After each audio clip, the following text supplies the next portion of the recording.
The other day for Austen in August, I had a Twitter chat where we discussed a lot of things, but one of the things that we discussed was Austen's bitches. So all of her sort of villainous women, all the women that you're sort of set up to hate, and whether we really should hate them as vehemently as we do. And it's something that I wanted to explore further, so I thought this would make for a good discussion. There are a lot of characters, always at least one woman in each book, that is set up to sort of be the foil for the heroine of the book. Whether she's a love interest for the same man, or she's a family member that is just awful, or she personally is just kind of cruel, there's always that woman that you're sort of meant to hate in the books. I wanted to kind of explore whether all that hate is completely deserved. I mean, on the one hand it is. They are making life much harder for the person that we're rooting for, and a lot of times it's not necessary even, but also a lot of times I think there's probably room for a lot of sympathy there that we don't give them, and explanations for their behavior. So I wanted to talk about that. Take, for example, Caroline Bingley. Yes, she is this very snide, sort of undercutting, condescending person, and yes, she sneers at the Bennets for not being as wealthy as she thinks is deserving of a Darcy, for having a family member in trade, even though their own fortune was made from trade. So she is a little bit of a bitchy social climber. But I think the story is really interesting if you stop and consider it from her perspective. Here she is, she's been sort of maybe not so subtly hinting that she would like to marry her brother's best friend, Mr. Darcy, and is pretty much sure that that's where her life is going to go and it's just a matter of time. He travels with them and is staying in their house. He is a part of the family party. She's with him all the time. It would definitely be approved by her brother, and in many cases you would think that it's even desirable by both parties because they are best friends. She's pretty, she's educated, she has the money, she's pretty much a perfect prospect for him, and of course she thinks that's the way her life is going to go. And here comes this nobody out of nowhere who does nothing and doesn't seem to even want the affections of Mr. Darcy, and she wins them no problem. And by doing so completely turns Caroline's life upside down. I mean, if you're a Regency woman, you can't just swan off and go make friends elsewhere. You can't get mad and go off in a pout and strike off on your own and just say, fine, I'll be single or I'm gonna move out. You don't have that option. Your whole goal as a Regency woman is to marry and be secure and find someone that's going to help you do so. So not only has Lizzie sort of stolen her man that she has designs on, but she's messed with Caroline's future security. She's invested all this time in Darcy and in pursuing that relationship, which means she's not getting any younger. And you had a very short shelf life as a Regency woman, so she now finds herself in this position where she has to start fresh, and she really has no means of doing so. She's stuck in some small little backwater town. There are no other prospects for someone of her worth, and she really has no way of laying the groundwork or sort of options for her future security. So yes, there's competitiveness about a man and about losing to Lizzie, but also her whole life is just turned upside down by a woman who makes no effort to hide what she really thinks of Caroline. I think if you look at it from her perspective, you're bound to kind of see where some of that snarkiness and those little barbs come. What other defense does she have, and what other outlet does she have for this great stress that has just been added to her life and towards the woman that has ruined it all, with no seeming indication that she's even going to finish the job and take Darcy. I mean, she doesn't like him either at the beginning. So, I mean, it's kind of like just having your life turned upside down for no reason, just because this person walked through the door. I think that's grounds for a little bit of bitchiness. And from that same book, you've got Lady Catherine, who delights in lording her power over people and telling people what to do and being very imperious and condescending. And yes, one of the joys of that book is loving to hate Lady Catherine. I mean, it's definitely written that way, you're meant to, and we love every minute of it.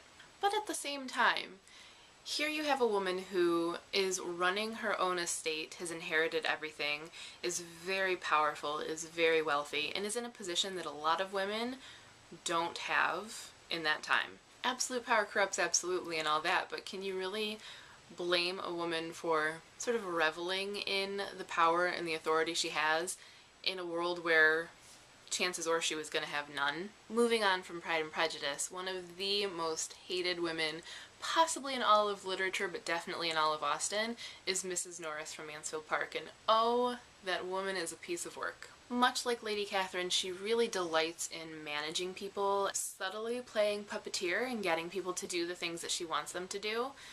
Partly she does this in an ingratiating way. She wants to be important and she wants to be part of things, and partly I think she likes to pat herself on the back for everything that she's done, even if it's all arranged to be of the least inconvenience to her.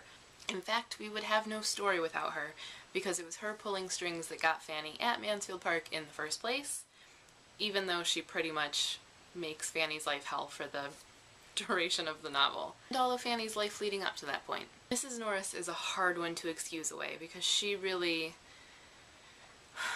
earns every bit of ill will that is directed at her. She's snide and cruel to Fanny. She's very disregarding of Fanny's feelings or anyone else's feelings that's not going to give her a sense of importance. She delights in being right even when she's wrong, and will make sure that people just finally give in and say, fine, you're right. And then she will proudly tell everyone about it. She treats Fanny as little more than a slave, and seems to actively dislike her. She seems to arrange things so that Fanny will be the one left out, or Fanny will be the one inconvenienced. She really is sort of callous and obnoxious and just so believable as one of those people that you just kind of hate seeing, and you hate when they come over, you hate, family get-togethers because you have one of them in your family. I mean, we recognize this person. It's a very everyday, relatable villain. It's a lot harder to excuse some of the things Mrs. Norris does, because sometimes she's acting out of pure ill will. But I think there are some explanations for her, or some things to round out her character. She is obsessed with money and obsessed with managing it and being frugal and saving. And I think if you sort of look at the way the story starts, with Lady Bertram, who is married very, very well, Mrs. Price, who has married very poorly and is now destitute and desperate, you have Mrs. Norris right in the middle, and she's married well enough, she's secure, but she's seen what those sort of ill choices can do and how low they can bring a person, and I think it sort of becomes her obsession. Added to that personality trait of needing to be right and needing to be important, I think you start to see where some of those character traits develop, and some of her callousness and coldness and particularity really start to balloon out of proportion and make her the unlikable person she is. But again, in a sort of society where women are fairly powerless, it's understandable that she would have kind of taken these traits and these obsessions and sort of ran with them. Again, I don't think that it's necessarily an excuse for her behavior, but it does make it more understandable, and it does make you maybe a little more reserved in your hatred of her, because you can see how it could happen, and in some cases you could even see how you could become that person yourself. In the Twitter chat, we even talked about some of the more just generally obnoxious people who aren't necessarily villains but are still sort of foils to the heroine, and one of the ones that was mentioned was Mary Musgrove from Persuasion, who is one of the most obnoxious people in all of literature. I just really want to shake her until her teeth rattle, And she's certainly written that way, and she, again, is one that's very believable.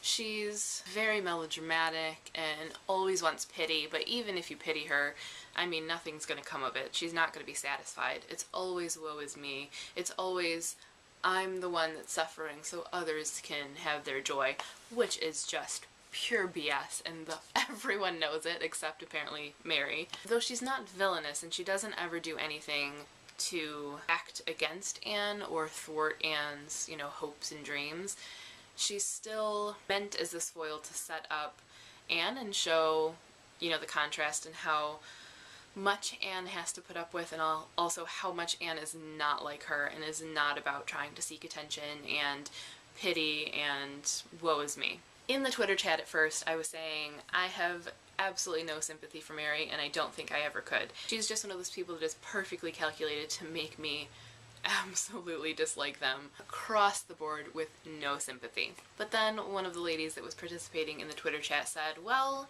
if you kind of look at it, she has always been second fiddle. She's the middle child, and she ends up marrying Charles Musgrove, who originally proposed to her younger sister. And she knows that Charles still likes her younger sister and probably wishes that he could trade and get what he wanted to begin with. And she also knows his entire family prefers her younger sister. She's sort of stuck in this life that she's jumped at the chance to have. She's sort of locked herself into having the rest of her life be second best and never good enough. Anne's the one everybody loves, and Anne's the one everybody wants to see. And so she does sort of go out of her way to seek attention and to get people to pity her, partly I think because she just needs it, she feels it's lacking, but also I think because she's trying to prove herself right and that they don't care about her as much as she needs them to. So she creates all of these excuses and these sicknesses and things like that that make people just frustrated with her, so instead of giving her sympathy, they just ignore her, and then that reinforces in her mind, you don't love me. And when you look at it like that, her life is so sad. Like, how can you not give her sympathy? Yes, she's so obnoxious, and I don't want to give her any credit ever, but what a sad life to lead. What a bleak future to see yourself living out, where you're always going to be trying to get someone to just give you attention and tell you that you are the one and that you're not second best and you're not poor man's Anne. And to know that it's never going to happen because you're not the one that was wanted and because you are pushing people away whether you're admitting it or not. Things like that are bound to take the worst personality traits and warp them. So are Austen's bitches really such bitches? Are they really as villainous and as bad as we like to think? Are they really deserving of, every time we hear their name, saying, ugh, Lady Catherine, ugh, Mary Musgrove, ugh, that horrible, horrible Mrs. Norris? Or are they deserving of a little bit of our sympathy and our understanding? Someone asked me recently on Twitter why I love Jane Austen so much, and this is why. There's so much there to sink your teeth into, and there's so much there to explore. She has created and layered these really believable characters. I mean, you know these people, and you are these people. And no matter how much society and social mores and manners and behavior change, those people stay the same. It's a constant. And she captured it. And whether or not Austen sort of wrote these things this way and wants you to think about those things, having that explanation and that potential there immediately adds depth to any villain, and being able to see from different characters' perspectives instantly makes a story more powerful and more interesting. There will always be something new that pops up when you reread these books or you discuss them or you just mull them over. There's always some new facet. There's always something that you didn't explore or that you didn't understand that just adds a new layer and a new perspective. They're bottomless. They're books that keep on giving. And so I just wanted to talk about that a bit. So let me know what you think in the comments. If you have a particular Austen bitch or villain that you would like to talk about, definitely leave a comment. Tell me what you think makes them so villainous, and if there is anything that you think maybe explains that behavior or makes them deserving of a little sympathy. It doesn't have to just be the women, it can be anyone in Austen that you think is deserving of a second look. Even if you haven't read the books, I think a lot of this you can pick up from the movies as well. If you have any familiarity with Austen's characters, you're probably gonna be able to relate to some of this. So that is all for this Austen in August vlog. If you want more Jane Austen-y goodness, there's a link to the Austen in August schedule below. Until next time, that's all for me, and as always, happy reading!